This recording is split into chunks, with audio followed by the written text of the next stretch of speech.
With over 60% of us feeling lonely, the question begs to be asked, what can we do individually and collectively to be responding to this loneliness?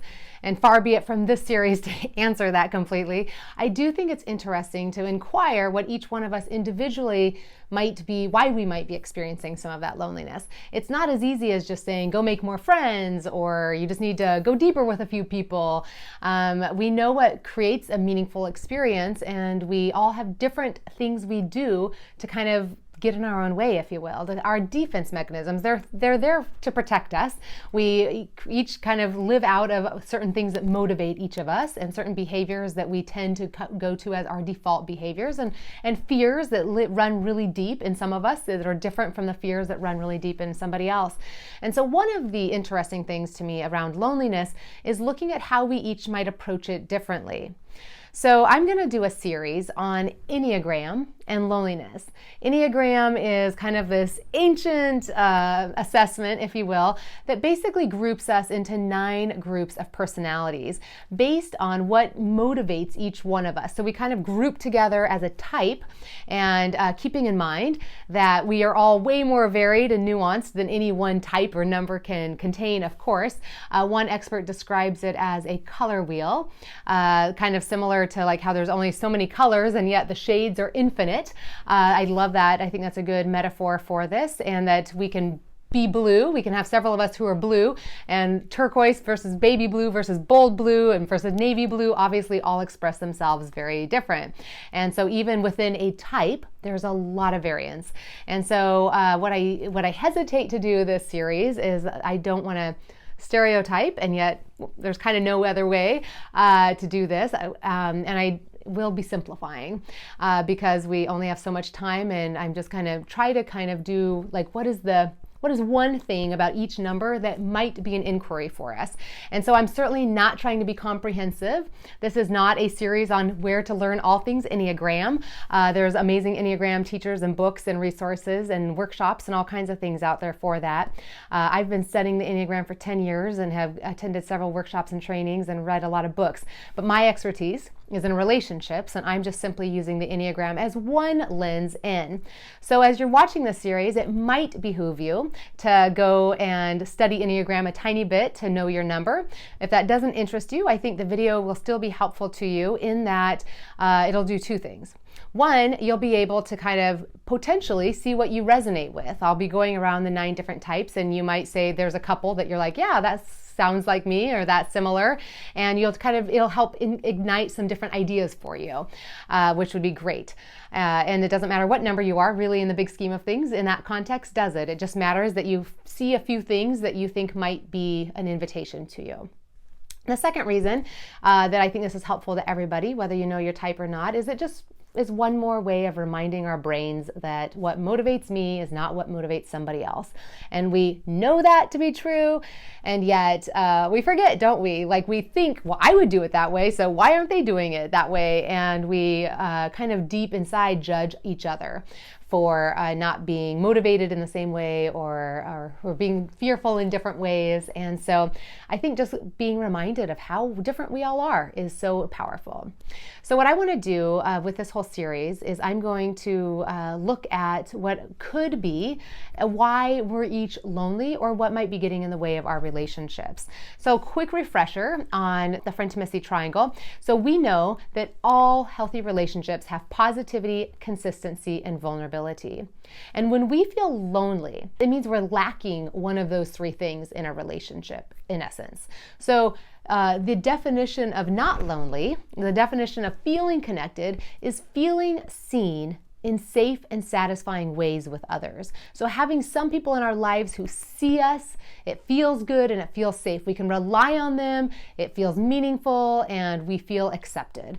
And so these are the things that we want in our relationships. And what we each do to kind of defend ourselves against our fears in those areas, or what obstacles we put up, will look different. But ultimately, all of us want to be seen, which is an act of vulnerability. We want it to feel safe, which comes from consistency, and we want it to be satisfying, which comes from positivity.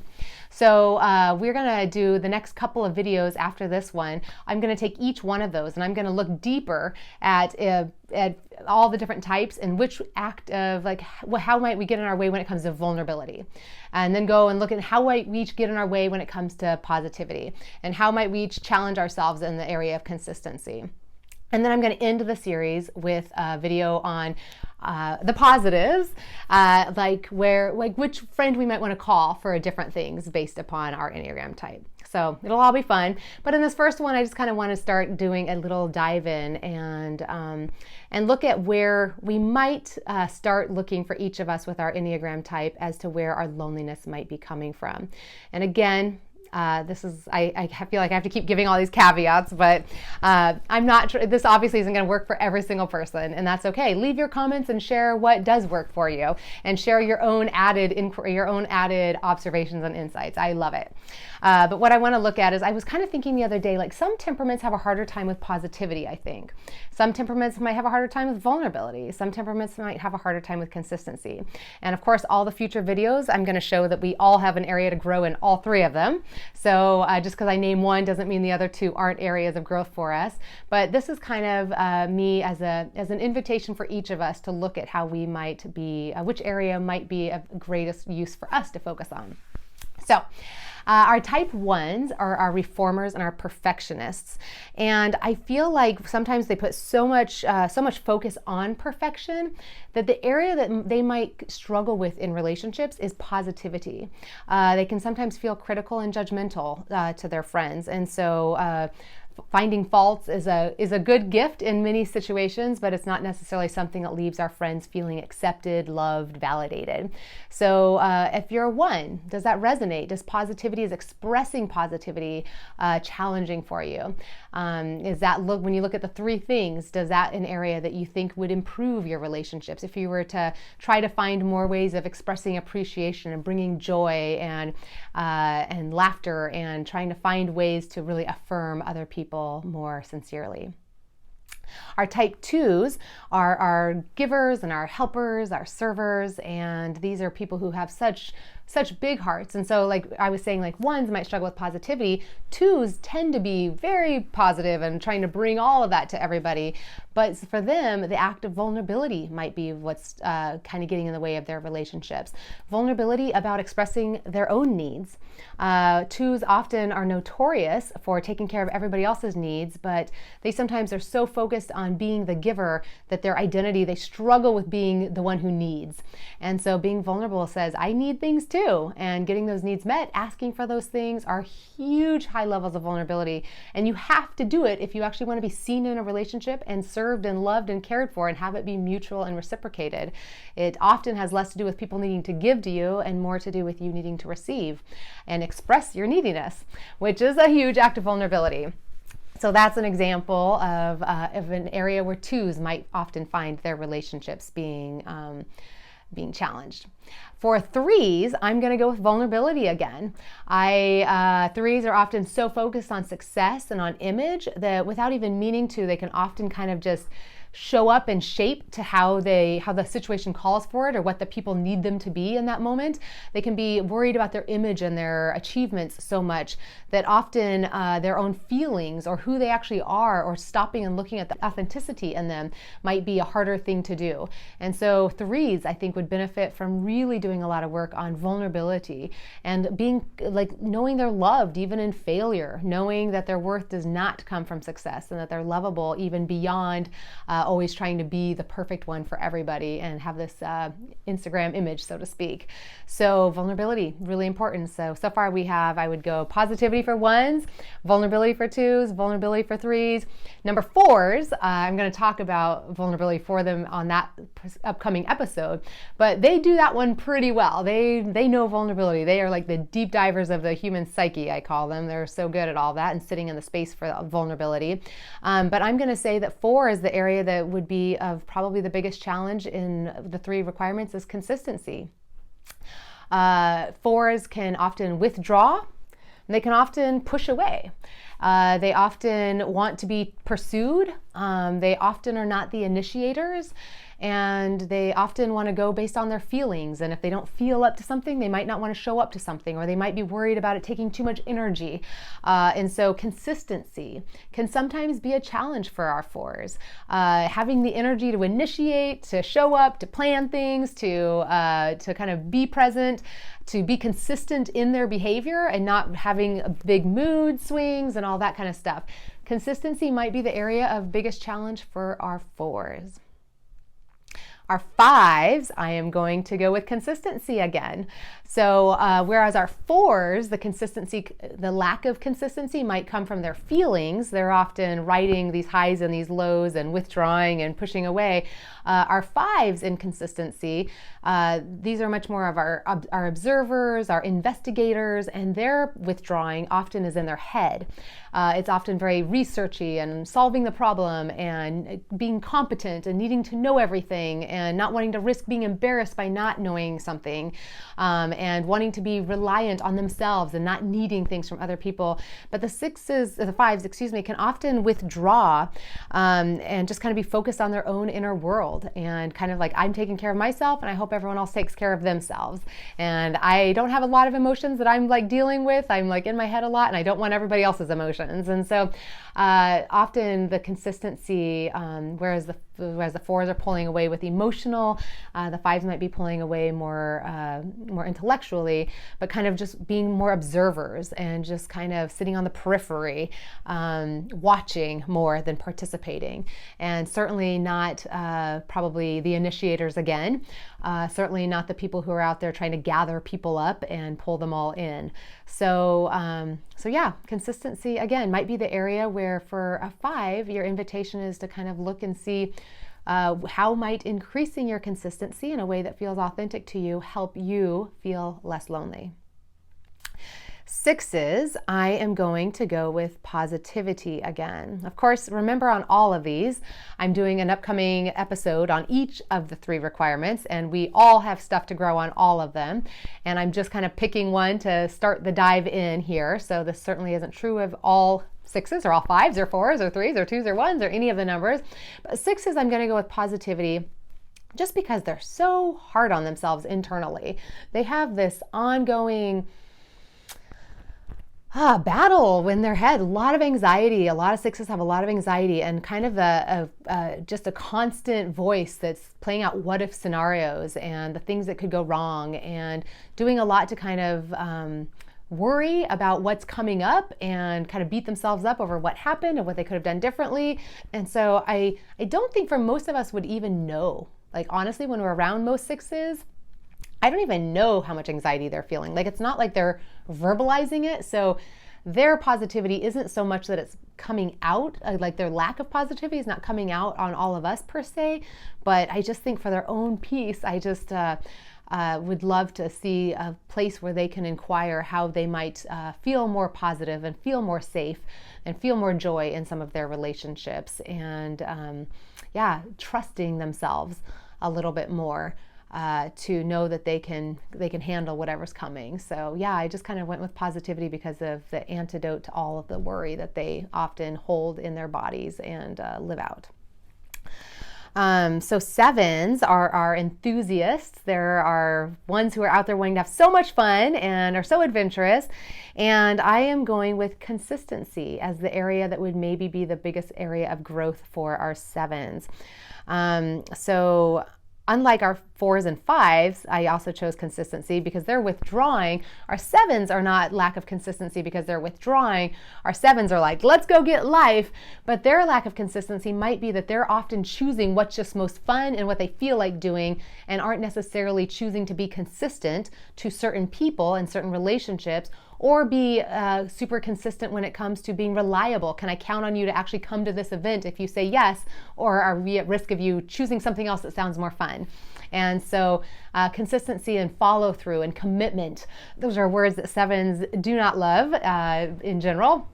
And so consistency might be an area of growth if you are lonely As a 7, it might be an inquiry to look around and say, is that because I'm socializing all the time and attending fun things all the time and I've got plenty of stuff to do, but maybe I'm not going deep enough with a few people and I don't really feel seen in that way. And so a lot of us are lonely not because we're not out doing fun stuff, but because we don't actually go deep enough with a few people. So our 8s, I'm going to go with vulnerability for them.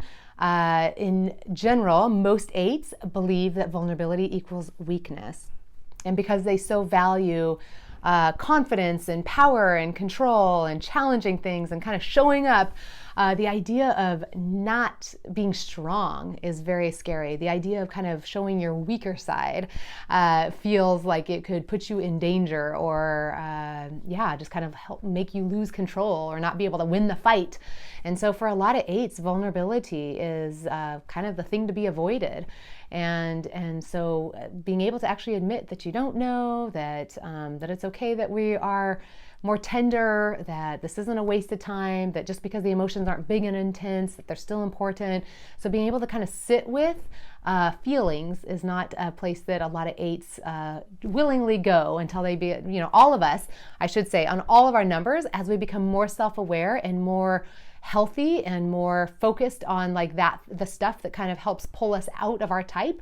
All of us, our goal is not to be put in a box. All of us, the goal, one of the authors I love says, the goal of the Enneagram is actually to show us what box we're already in and help us break out of it, which is so beautiful. So one of the things I love about the Enneagram is that there's always room for growth. It's not like just this is who you are. For all of us, the healthier we are in our type, the less we'll actually look like these stereotypes, and the more we'll actually be able to kind of do the opposite, if you will, of who we are and be able to get more. So the most powerful 8s are the ones who really develop that vulnerability and realize it's as a strength and not as a weakness. True for all the numbers, as what I'm saying, for what you're finding as kind of the thing you're resisting is often the very thing that becomes your superpower. So vulnerability. Just to kind of recap and real quick, and I know I haven't done the 9 yet, but so 2s, 3s, and 8s, I chose vulnerability, but you'll notice it's all different. The 2s, their vulnerability is needing to say what they're actually needing and to be willing to be needy. The 3s, it's more about actually just trusting their feelings and not needing to filter it to how everybody else will feel and their image and how that affects how people perceive them. Like we 3s get more worried about how people perceive them than on how they actually are. And 8s just being willing to kind of let go of this belief that strength means one thing and that vulnerability is the opposite of that. So you can see how the word, each of us, if a different type, we show up and react to that differently.